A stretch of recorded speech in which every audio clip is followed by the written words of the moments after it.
Have you ever made a mistake in your life? A mistake that you always regret? If the answer is yes, then don't worry because you're not alone. We're all humans. Humans make mistakes.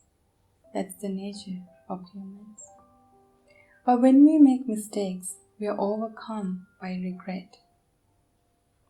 It's like dark shadows are hunting us.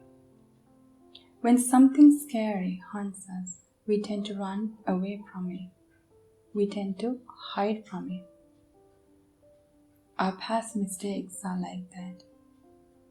Our past mistakes can be scary, and our past can hurt.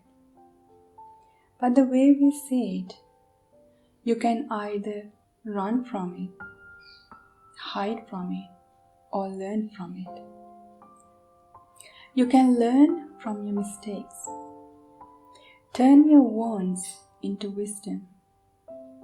Take your mistakes and turn them into wisdom. Take your wounds to enliven your life. How can you do that? The Buddha asks his disciples to think in this way. I have done a mistake to such and such extent. That was not right. That was not good. But though I feel regret over this, that evil deed of mine cannot be undone.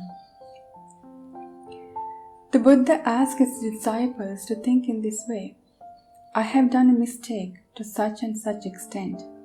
And he says to think that it's not right, it's not good. But though I feel regret over it, there's nothing that you can do about it. So look into your life and then see the mistakes that are bothering you. Mistakes that you are regretting over. The mistakes that you're repenting over. And then think to yourself, yes, I have made a mistake. And acknowledge that it is an evil deed. An unwholesome deed that the Buddha highly dispraises. Then think to yourself, there's no point of me regretting over it because I can't go back and change the past. I can't go back and undo them. Can you go back in the past and change things? No, you can't. The past is in the past. So don't forget to leave it in the past. The Buddha says, now restrain yourself from evil. Refrain from evil. Then that would be the transcending of that evil deed. Then he says, to dwell with a mind full of loving kindness. Dwell with a mind full of compassion. Dwell with a mind full of altruistic joy.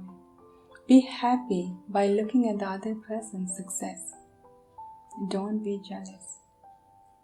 The Buddha says to fill your mind with equanimity. Have your mind undisturbed by the ups and downs of your life. The Buddha uses a very beautiful simile. He says, suppose there's a strong conch blower. He blows into the conch and he can easily sense out the signal in all directions. So when the sound goes in all directions, there's no restrictions. In the same way, the Buddha asks his disciples to fill their hearts with love, to fill your heart with kindness, to fill your heart with compassion for you and for all living beings without any restrictions. By doing so, you can wash away your mistakes. You can wash away your sins. You can wash away the results of your bad deeds. So stop living in the past anymore. Stop regretting and repenting. Restart your life as you are born again. Love yourself and all living beings like a mother that loves and protects her only child. Namo Buddhaya.